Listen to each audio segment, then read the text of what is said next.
Hey guys, Chris here with Work to Game, and today it is Wednesday, so it is time for another Warhammer post, and I have a really, it feels big to me, hobby post coming your way, and I'm working on it, and I have something in my head, and it's just not quite there yet, but I promise it's on the way.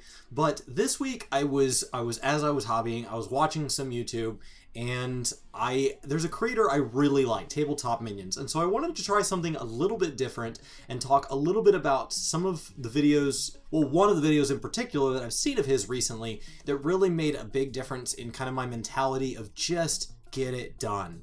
And so I wanted to kind of go over that, and I wanted to do it a little bit like a community feedback. So let me sum up his video first, in that Tabletop Minions basically came out and said that you don't have to be a perfectionist. Are you trying too hard? That's the title of the video. Are you trying too hard? And so sometimes it's easy for us to go out and Google things and see all these golden demons and all these, you know, diamond paintbrush and all this, that, and the other thing. And there's what all these custom guys have done, and guys who you're not seeing the 10 or 20 or 30 years they have in the hobby, and the fact that for some people, this is their only hobby, and you might do a series of things. So when it comes to total man hours looking for improvement, they have you way beat.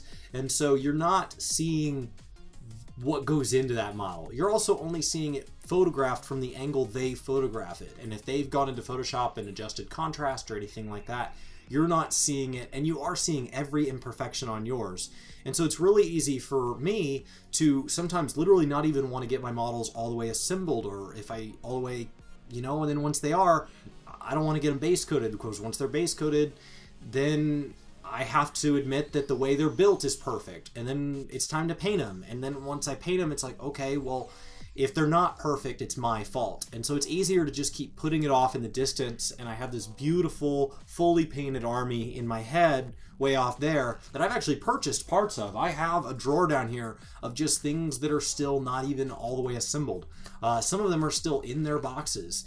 And so kind of this pile of shame that I never get to, because I'm worried that it won't be good enough. And then another thing that he goes over is talking about how once you do get to painting, that we have a tendency to try all the things. I want to try the crazy washes they're doing, and I want to try the dry brushing and the object source lighting. And it's like, well, I haven't really mastered, you know, base coating, or I haven't really mastered custom basing. And so really with each kind of squad or something, you should kind of pick things to focus on. So if you want to focus on just building a custom group, just focus on building that set and get them built and get them primed and get them on the table. And then after that, if you want to focus on painting them or anything like that, there's always ways to add. But just take your time and know that it's a growth and a hobby. So I really appreciated his view on this. The link is in the description below if you'd like to watch it. He's a creator that I really like, and he makes a huge difference in the way I think about and the way I process 40K. He might be one of my favorite 40K people on the platform. Definitely if you knock out people who are showing tutorials or bat reps, he's up there by far. Probably my favorite opinion person. There was a couple back in the day, and there's been some podcasts I've liked over the year, but thank you, Uncle Adam. So without any further ado, let's get started on this. And once again, I do want to stop and say thank you to our Patreons.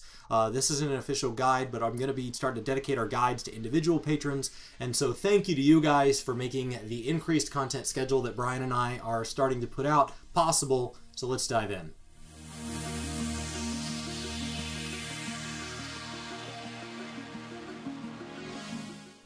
So the first comment is just the description, and that's Tabletop Minions. It was published on March 2nd, so this isn't a new post, so I'm not spoiling anything here. But if you're trying to do too much, he explains, you know, kind of how to avoid that problem with your painting hobby time.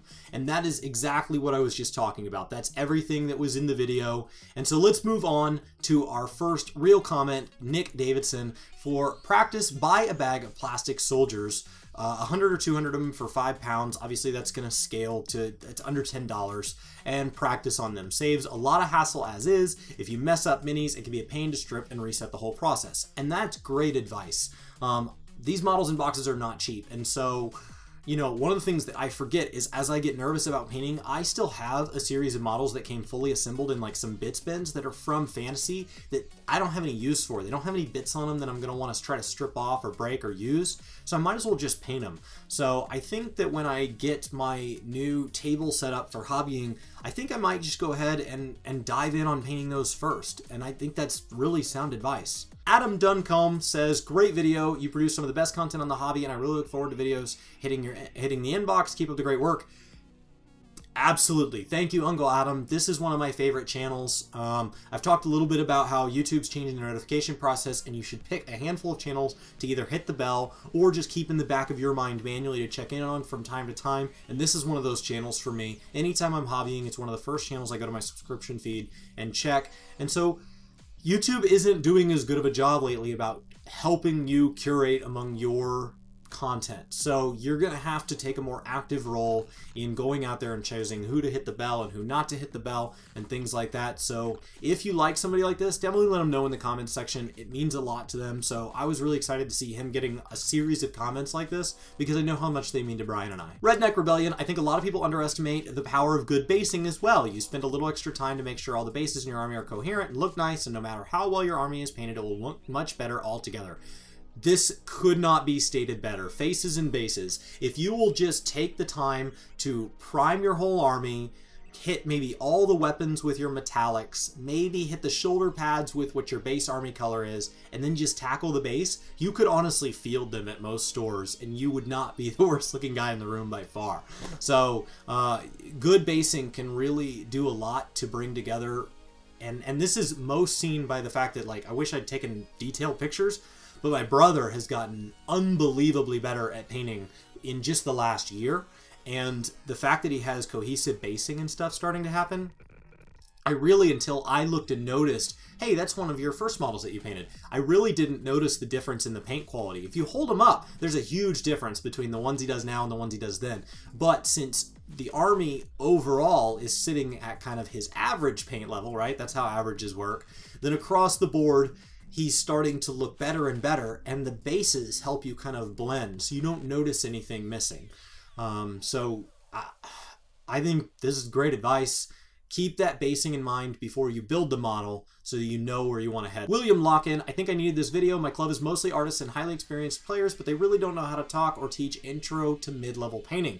And this is a problem I've had. I've always gone to stores, and you want to play around the guys with the coolest hobbies that know all the rules, but the problem with that is they're going to be light years ahead of you when it comes to the hobby. At my store, the people who don't play a lot and do tournament scenes, you get around them and you're like, oh, they're super casual, they don't really care, like their lists are kind of average, I can beat them pretty regularly, they're really chill, they're fun, and you know, they'll build their list around mine so that it's a competitive game and they're so nice to spend time with, and oh, it turns out they're all commissioned painters. So like their armies look stunning. So even the people at my store that aren't at my level because they're over here from tournaments, they're just over here from painting. And so it's really easy to get, especially with the internet, to go out and find these people that are way too experienced, and it's hard to find intro to mid-level. So that just kind of reminds me that I've been kind of nervous about sharing pieces of my hobby and stuff like that with you guys, because I have taken too many breaks over the years, and I'm not happy with where my stuff is, but I think I'll just go ahead and start sharing it, and hopefully you guys can be posting that stuff in the links below. It would really, I would love to see other people that are kind of just everyday gamers. If you have beautiful stuff, post it there too, but do not just limit it to like absolute mind-blowing stuff. Post anything and everything. If you guys have Tumblr accounts, post all that in the links below. Raging Rumble, sound advice. I'm so guilty of this from the get-go. I find I'm too much of a perfectionist and it can stop you from learning. And that is the real problem, is if we don't expect to be, you don't expect to be able to pick up a guitar and immediately be good at it. And if you were to say, I want to learn guitar, you wouldn't practice it for 2 hours and then say, well, I'm not perfect, and then be like, oh, I guess guitar is just not for me. It's like, well, you know that people who are good at guitar, that takes time. You know that learning a language takes time. You know that everything you learned in school over the years took time. Everything you do takes time. I don't know why this hobby seems to, in my opinion, this hobby and maybe gaming are the two hobbies where people don't always connect what the hours are. You see people who are good at like first-person shooters, for example. I play a first-person shooter every Wednesday night. That's why it's on my mind. And my brothers are worlds better than some of the guys we play with. And it's really easy for them to get discouraged if we don't actively try to remind them how good they're doing or how much they're improving. And a lot of that comes from the fact that they haven't put in the time. And one of my closest friends, he was telling me, like, it's not fun to play with you guys because I'm always the bottom of the board. And so I just challenged him, hey, if you would just put a timer on the clock for 30 minutes minimum every day for the next 2 weeks, I wonder if you would get any better. And he did, and he got noticeably better. And so really, I just need to be sure that, and I've done it before, and then I fall off the habit, but sometimes you just need to just get in there and do it. It doesn't need to be perfect, you just need to do it. You just need to set a timer, set 10 minutes of hobby time a day, and just have a designated area so you're not spending a whole lot of time putting away and picking up, and just in that 10 minutes, just hobby. Or 30 minutes, or an hour, or whatever you can spare. But start small, and just do a little bit every day. And when that timer goes off, don't just keep going on into the wee hours of the night. Like, stop. Finish what you're doing and stop. And that's what stops the long-term burnout. That's what keeps you able to do it month in and month out. And so this is all advice from somebody who, honestly, I need to listen to my own advice. I need to look in the mirror because I know all of this, and the hardest part is just doing it. So I wanted to talk this week about just, you know, Uncle Adam's post over on Tabletop Minions, are you trying way too hard? And I think the answer is yes, I'm trying way too hard. So I just need to sit down and just enjoy the hobby and enjoy the result no matter what it looks like. And I just wanted to share that with you guys. So thank you guys so much for watching. This is Chris with Work to Game. We're going to be talking about Warhammer every single Wednesday.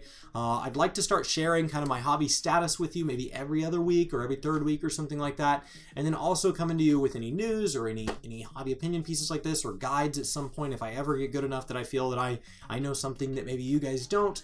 But definitely post any comments, suggestions, ideas down in the comments below. Once again, thank you so much, and I will see you next time.